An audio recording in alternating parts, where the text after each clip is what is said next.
Well, all right, everybody. Welcome to our Bible study today. How are y'all doing today? Everybody okay? Well, I want to welcome you if you're here in this room. Those of you that are joining us online, I want to welcome you also to this Pastor's Bible Study Spring Break Edition. Y'all knew it was spring break, right? I wasn't even sure any of y'all would be here today. I wasn't sure what y'all's plans were for spring break. And one year I had a couple of college kids ask me, so what are you doing for spring break? And I was like, working. Why don't you enjoy college while you're there? You know, things will change. So word of thanks to Katie Reed Hodges for stepping in for me last Wednesday. Thank you, Katie. Cindy and I were in Maryland. We were at our first national meeting of a new entity that we're helping launch called Ascent, and it is a movement of churches where we are gathering together to do our best to re-evangelize North America, and I'll tell you more about it as time goes on, but I'm very excited about it. We had a great time, met with pastors, denominational leaders from all across North America, Canada. It was very, very interesting and helpful, and I'm glad we're at the table. Our church has already given some financial support to Ascent to help it get launched, and so I'm looking forward to sharing more about that with all of you as we move forward. But I did watch Katie's treatment of the snake and Pharaoh, and I thought she did a really good job with it. Why would I be surprised? And then also the little take on magicians. I will say, there's two types of entertainment that I do like. I like magicians, and I like ventriloquists. Not everybody likes ventriloquists, but I like it, and my little granddaughter, Ada, is training to be a ventriloquist. So we were in New York on a trip at a mission meeting, and I came across a little booth that sold I don't know what you call them, they're not puppets. It's not a very good word, is it? Dummies. And so we bought her one, and she does it all the time, and she's actually pretty good at it. She's getting better. So, but I do like magicians. I've always been infatuated with watching them. And so they kind of fit into what we're going to talk about today. So I heard what Katie said last week, that the pastor wanted the plagues, and so she's right about that. So we're going to start at chapter 7, verse 14 today. And really for the next few lessons, it's just God's miraculous demonstration of power. That's what I put in your outline. So here's the thing that's a little bit interesting when you look at the text itself. God's deliverance, as I put on your outline, of his people from bondage will include signs and plagues, and both of those words are going to be used. Now, the plagues will be evidence of God's preeminence over the various gods of the Egyptians. They're also signs to God's people that will encourage them in their confidence in God. We're not sure just how healthy and vibrant the worship life of Israel was while they were in bondage in Egypt. There's a lot of debate about that. We just don't have a whole lot of information about it. But the prevailing view is they needed to have their confidence restored in God, which I think would make sense if you had spent 400 years in captivity, or not all 400 years, because when they first moved there, they were blessed. They were Joseph's offspring, or Joseph's family, Jacob's offspring. But at some point, it's when they were enslaved, and so however long that was, it had been a very challenging season for them. So God is now going to intervene and deliver them. And what God says is, if you want to look at, keep your finger there at Exodus 7, but if you go back to Exodus 3, verse 20, when Moses is in the conversation with God at the burning bush, Exodus 3:20, the Lord says, "So I will stretch out my hand, and I will strike the Egyptians with all the wonders that I will perform among them. And after that, he will let you go," referring to Pharaoh. So the word there is not plagues. The word there is more of a word that we might refer to as miracles, signs, wonders. There are actually 2 or 3 words in Hebrew that are used in this story that we would translate with any one of those English words, signs or wonders or miracles. And then he gives Moses, if you remember, 3 of them. I'm going to give you 3 signs. He tells Moses, he says, if you'll throw your staff down, you remember, and it'll turn into a snake. Put your hand in your coat or your cloak and take it out and it's leprous. Put it back in, take it out and it's clean. You remember that? And then he said, I'm also going to turn the Nile into blood. Refers to that as a sign. So you come to the encounter that Katie shared last week, where finally we have Moses and Aaron standing before Pharaoh. And so I think we would all agree that when Aaron, and you got this little kind of trade-off that you've probably noticed already. Sometimes it's Aaron's staff, sometimes it's Moses' staff. And to be honest with you, we don't know if that meant it was the same one or they both had individual staffs. Regardless, I don't think it really matters. The point is, this sign is performed. Now, we would all agree that that particular experience with Pharaoh was not a plague, right? I mean, we wouldn't call throwing down the staff, it turning into a snake, the magicians somehow replicating that, and then the snake of Moses and Aaron gobbles up the other snakes, right? We wouldn't call that a plague. That's really more of a sign, right? And that is exactly how it's viewed. But when you get to chapter 7, verse 14, you kind of enter into a new part of the story, a new chapter, if you will. And chapter 9, if you flip over chapter 9, verse 14, we will actually see that word used. It says, or this time I will send the full force of my plagues against you. Okay, chapter 9, 14, chapter 11, verse 1, chapter 12, verse 13. I'll point these out as we go. Those passages all include the Hebrew word nagah, which means to strike a blow. And that word, or a derivative of that word, is going to be used throughout Exodus 7 through 12 to refer to God's punishment, God's miraculous judgment, or you and I would use the word plague. Okay, so that word is used. But again, sometimes the word that's used is a sign. Now, if you think about it, what I would say is everything that happens is going to be a sign. The plagues are going to be a sign of judgment on Egypt, and God is going to dismantle their worldview, if you will. And as these plagues unfold in front of the Israelites, they're going to be signs to them that their God can be trusted, that the God of Israel, that Yahweh is God. And perhaps that confidence need to be restored for them at this point in the journey, since they had been enslaved for so long. And not only that, the plagues are signs to Moses and Aaron. You know, when we read the story, I don't know sometimes how y'all take it, but you know, when you read the story and you hear God telling Moses, do this, I'll be with you. Katie pointed out last week that Moses keeps struggling with that. You know, he keeps saying, Lord, can you get somebody else? Will you take care of this a different way? And we judge Moses because we go, come on, Moses. I mean, God is talking to you. But just remember, there have been times when you and I have sensed the leadership of the Lord, but we've been hesitant, you know, to sometimes to do what we think we're supposed to do.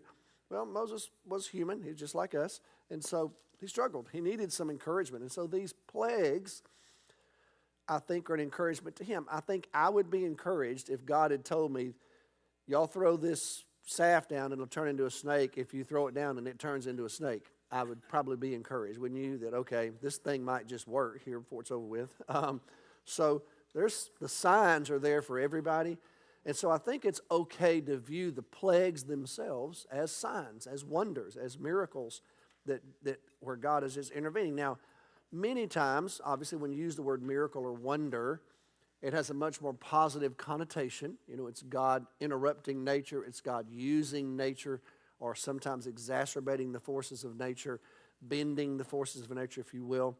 And so, but at the same time, these plagues are miraculous by nature, because things are happening that weren't supposed to happen.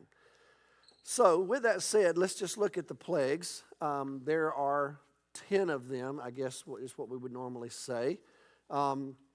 early on, the first set of plagues, most scholars divide the plagues the way I've placed them in front of you. They use different nomenclature.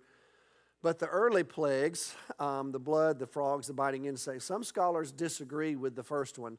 Some scholars believe that would argue that it'd be more theologically correct to use the word sign to refer to Nile and the blood. But I would think it really qualifies as a plague. But these early ones are not quite as destructive, if you might view it that way, as what's going to follow. It's almost like the plagues get intense as time goes on. Now, when you look at some of the material that's given us in the text, as best we can tell, it would have taken at least 6 months for all of this to unfold, maybe a little longer than that. And the reason that we know that is because we're going to have references to the growing season of Israel's vegetation. We're also going to have a clue about when the Passover takes place. And so if you start piecing together the material that we find in the text, it looks like that this journey of the plagues probably takes place over about eight or 9 months. So in other words, they're not just happening rapid fire the way you read them.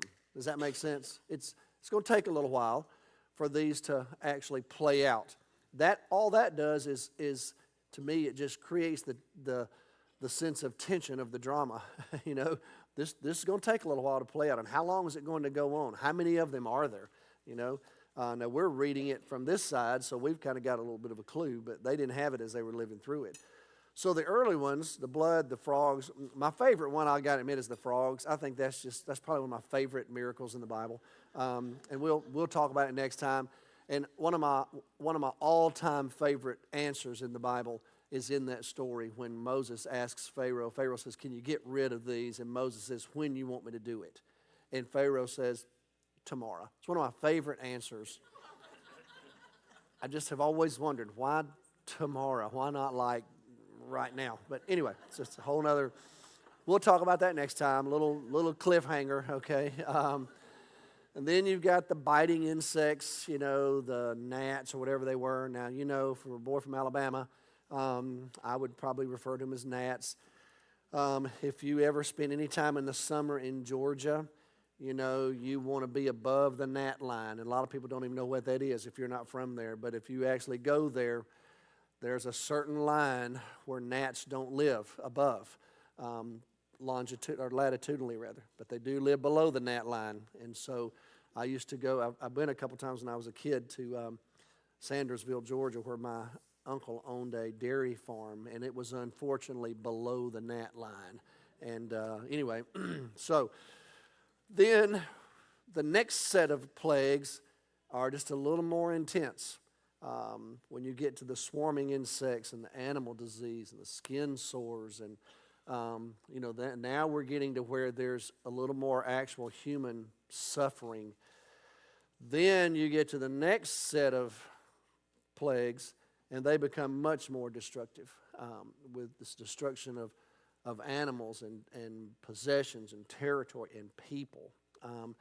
You know, you wouldn't think darkness would be that big a deal, but if you were as superstitious as they were, and all of a sudden it's just completely dark, when it's not supposed to be, it was very terrifying to them, particularly when one of their main gods was the god of the sun, and the fact that had been shut down for them was pretty scary.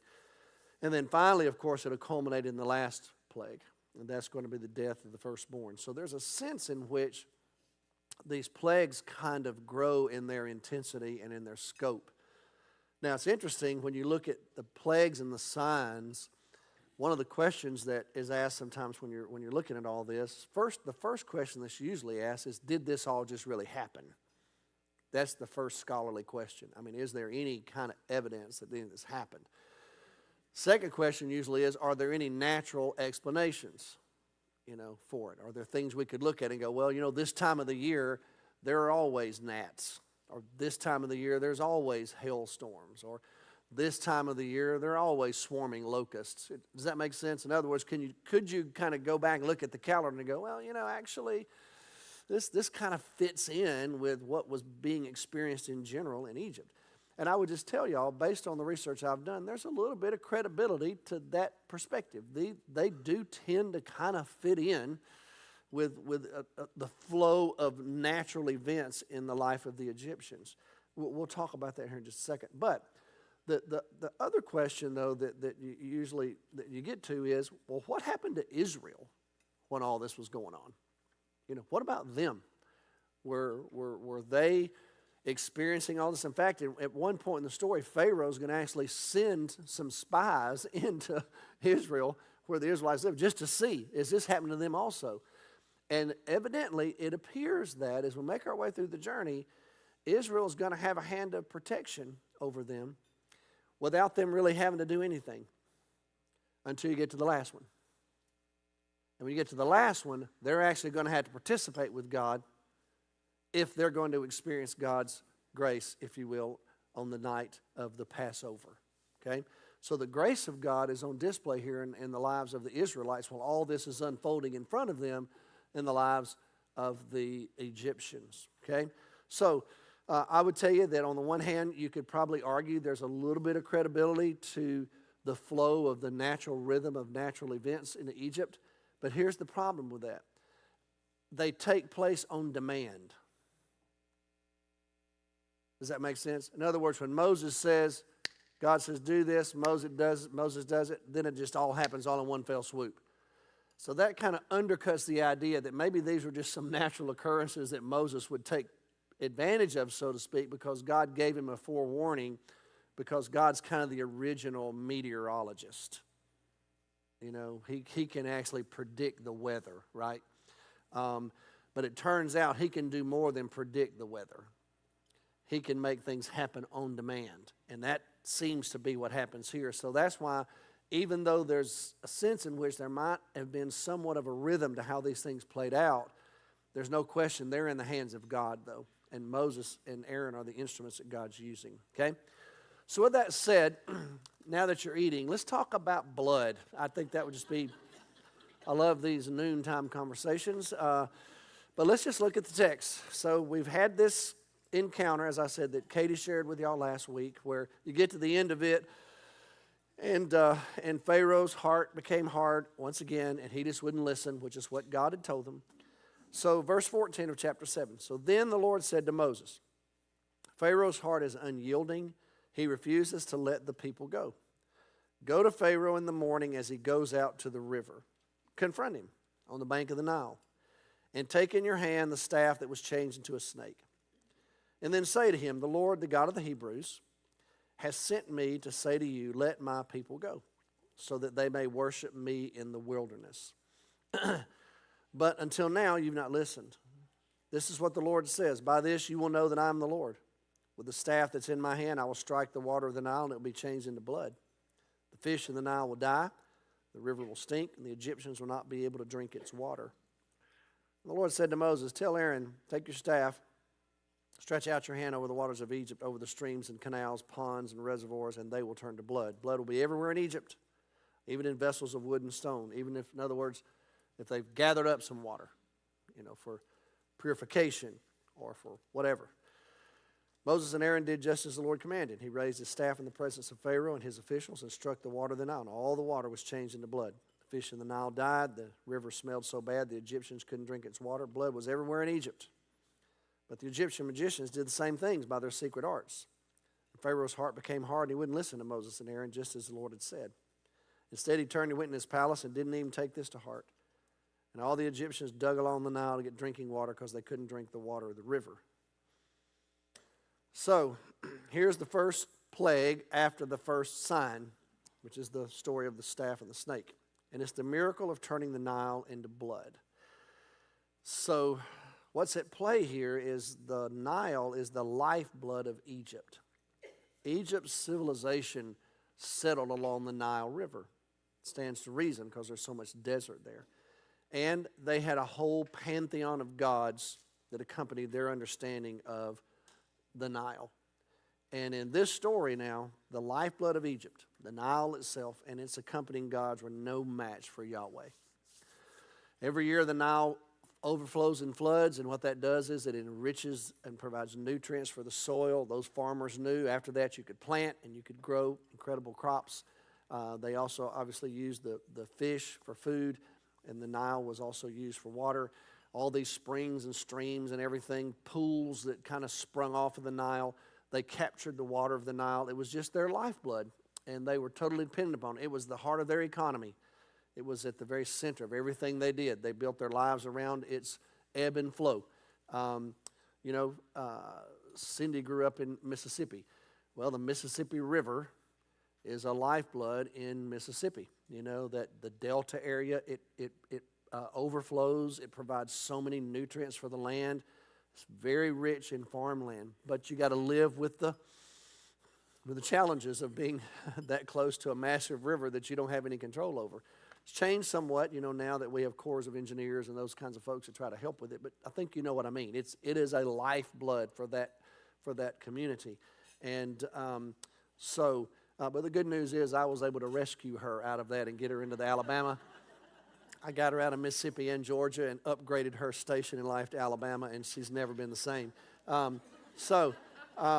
with that said, the deal is these people are living in this culture, and the Nile is at the very heart of everything they know, and all of a sudden this devastating thing happens. It turns to blood, and that is what the word means, blood.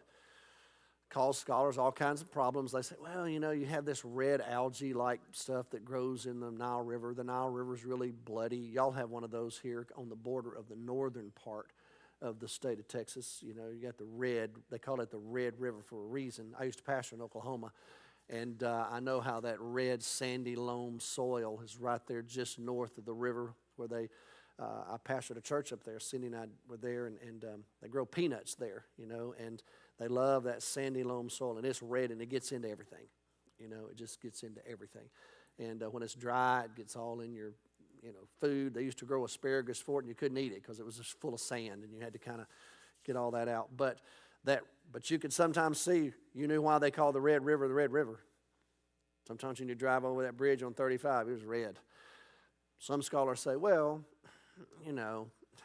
here's the thing, the Nile customarily occasionally turned red. Problem with that is this happens on demand, and the word that's used is blood. And when this happens, all the fish die. So something different has happened. And it infiltrates everything. And the people are desperate. I mean, they're digging all around the Nile trying to find clean water. So it's a very devastating miracle, if you will, or plague.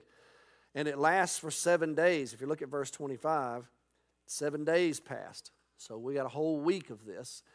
And even some of the water they had picked up and stored turns to blood. And the implication as you read the Hebrew text is this happens to them.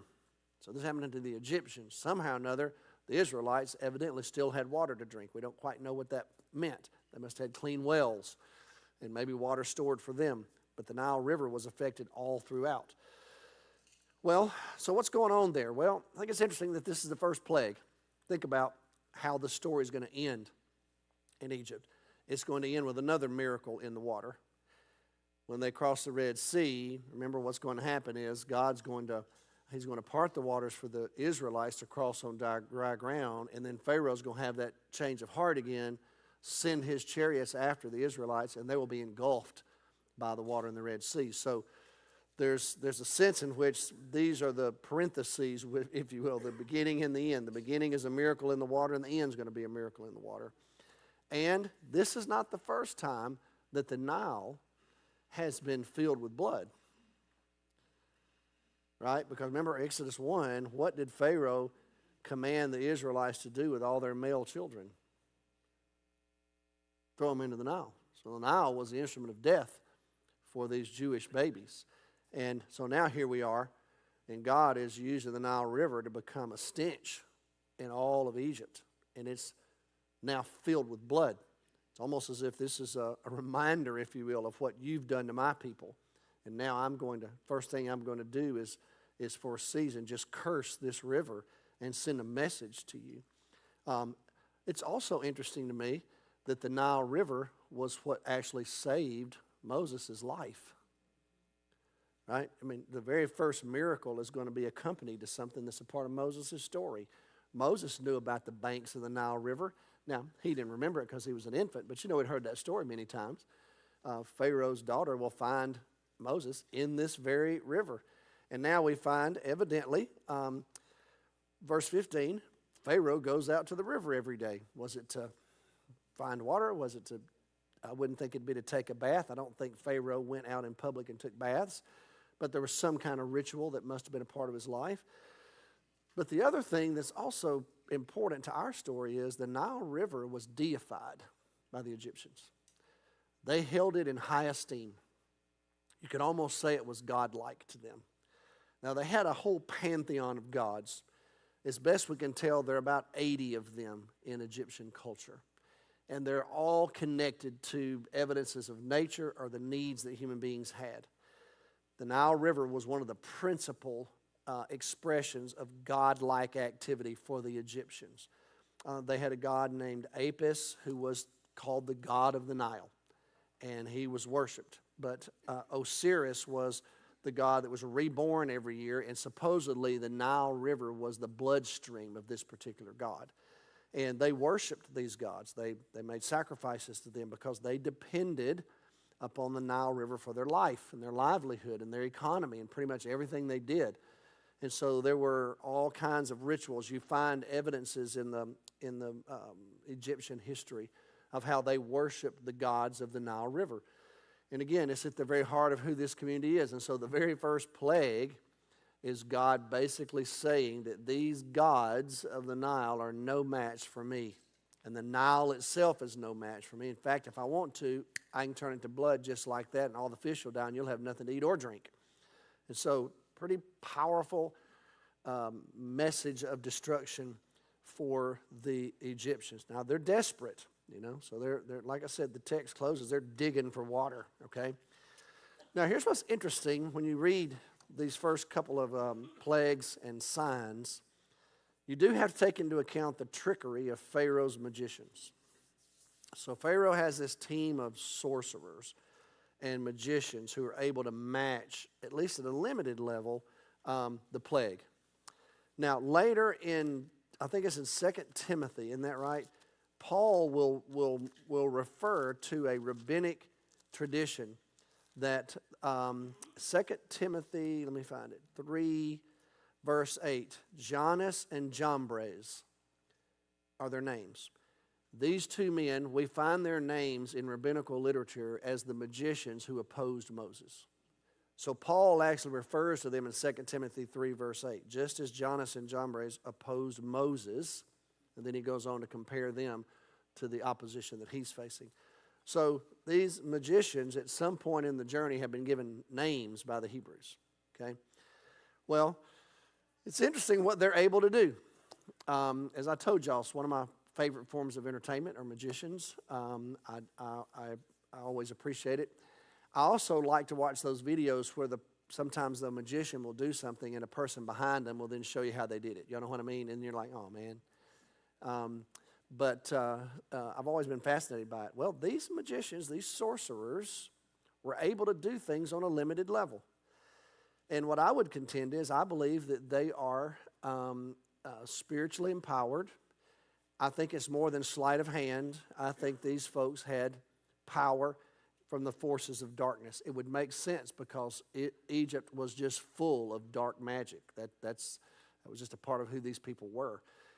What's fascinating to me, though, now, so here's the question sometimes scholars ask about this particular trickery. Where did they find any water to turn into blood? I mean, the Nile River's already turned into blood. Well, they did have wells, where they could still draw fresh water. And so what most scholars believe is that these sorcerers went and drew fresh water, and then they turned that water to blood just to show Pharaoh, we can do this too. We can't do it to the Nile River right now. The Nile River's already blood. But we can do the very same thing if we had to. And that seems to impress Pharaoh so much. If you look back at the text, in verse 23 it says he just turned and went back into his palace. So he said, my guys can do this. What would have been more impressive is if his guys could have undone the blood. See, that would have been the one I'd asked for. I would not have wanted to know, can y'all do that? I'd want to know, can you fix it? Wouldn't y'all? I mean, why would I want a group of folks to just replicate what I've already seen? I don't like what we got. Show me how powerful you are by undoing it. Well, that's one thing they couldn't do. They couldn't undo what God had done. And there seems to be the implication that they even knew that they had enough understanding of the forces of the spiritual forces at play that they seem to think that they're dealing with some kind of deity, and they can't undo what he's done. As a matter of fact, every time they do something, all they do is make it worse. I mean, I hate snakes. Okay, I just hate snakes. So if I'm in a room and a guy turns a rod into a snake, the last thing I want you to do is turn all y'all's rods into snakes. I'm not looking for more snakes. I want you to throw something on the ground that'll kill that snake. You know, what kills snakes? I don't know. What other animal is a snake killer? Turn your rod into a dadgum mongoose. That would be my request as the Pharaoh. So it seems like every time they do one, they just make it worse. They kind of just add to the dilemma. But regardless, they do have some kind of power. They repeat things on a small scale, but what they couldn't do was deliver the people from the plague. And the reason they couldn't is because they're not God, and their gods are false. And that same thing happens today. You know, I mean, people turn to all kinds of things looking for some kind of expression of deity and power in their lives. And there's just no match for God. But Satan is real. Satan's powerful. The forces of darkness are in play, and we have to deal with them. You know, I would tell y'all that my experience with the forces of darkness that are on display in such tangible ways usually happens on the edges of where the gospel is. That seems to be the case. At least that's been my experience. And so when you find yourself in places where the gospel's being introduced and it's new, you encounter the forces of darkness in a way that you may not necessarily see in other places. And we've seen some of that. We have felt the presence of evil in some places where we've been. We have seen evidences of the forces of darkness. And so sometimes it can be really challenging, you know, to try to answer it.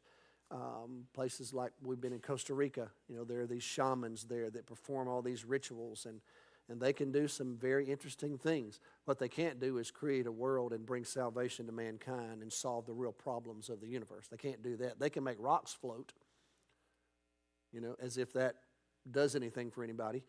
But what they can't do is redeem humanity. You know, they can't completely change people from the inside out. They can't redeem a culture. They can't provide salvation for the world. They can't create anything that doesn't already exist. So anyway, my point being, there are evidences of dark magic still in existence today, but it's no match for God. Never has been. It wasn't then, it's not now. So I wanted to close today with just I just call it the showdown. That's really the showdown is on now in Exodus, okay? Here's what God's going to do. The Israelites are in a hurry. You know, they're ready to go, okay? And Moses is ready to go. But the deal is, God is going to just dismantle this pantheon of gods worshipped by the Egyptians. And it's a systematic, thorough demonstration of power. By the time he's done, he will have addressed all the major players in the Egyptian pantheon.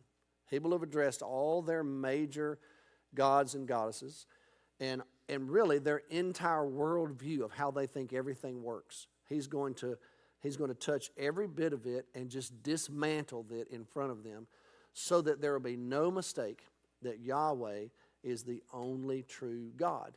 Now, there are patterns in the plagues that play out, but they're not every time repeatable. I mean, for example, sometimes Moses and Aaron will go to Pharaoh and say, "Look, God said, let my people go, or this is going to happen." Sometimes they do that. Sometimes the plague just happens. They don't even warn Pharaoh. It just happens. Sometimes Pharaoh, the Bible will tell us that Pharaoh's heart was already hard. Sometimes the Bible will say Pharaoh's heart was hardened. Sometimes the Bible will say Pharaoh basically does that on his own, if you will, kind of comments on it. And then when you get toward the end of the story, you have one interruption when the boils take place, where the Bible will tell us that God's going to harden Pharaoh's heart. But then as you get toward the end of the story, with every successive plague, God's going to intervene, and he's going to continue to harden Pharaoh's heart. And the sovereignty of God's at work here, and the judgment of God's on display, but the grace of God is also on display. As he's protecting his people, he's delivering his people. But he's also dismantling an entire culture's view of the world and their understanding of gods and goddesses. And he's just going to do it one by one by one by one. And it's going to be clear and unmistakable so that the Israelites will tell this story over and over and over and over and over because it's worth retelling. And as a matter of fact, we're still telling it today. So when we get to the spring, once we get past Easter, I'm going to preach a series on Sunday mornings from the book of Exodus and encourage our church family as a whole to just read through the book of Exodus and look at this powerful story. But we're going to take a very practical approach on Sunday morning, but we will encourage them, if you want to do a deeper dive, come on Wednesdays and we'll talk more in depth about each one of the pages of the book of Exodus, because it is a powerful, poignant, significant story. All right, with that said, those of you that are online, thank you for joining us today. God bless you. We'll see you next week.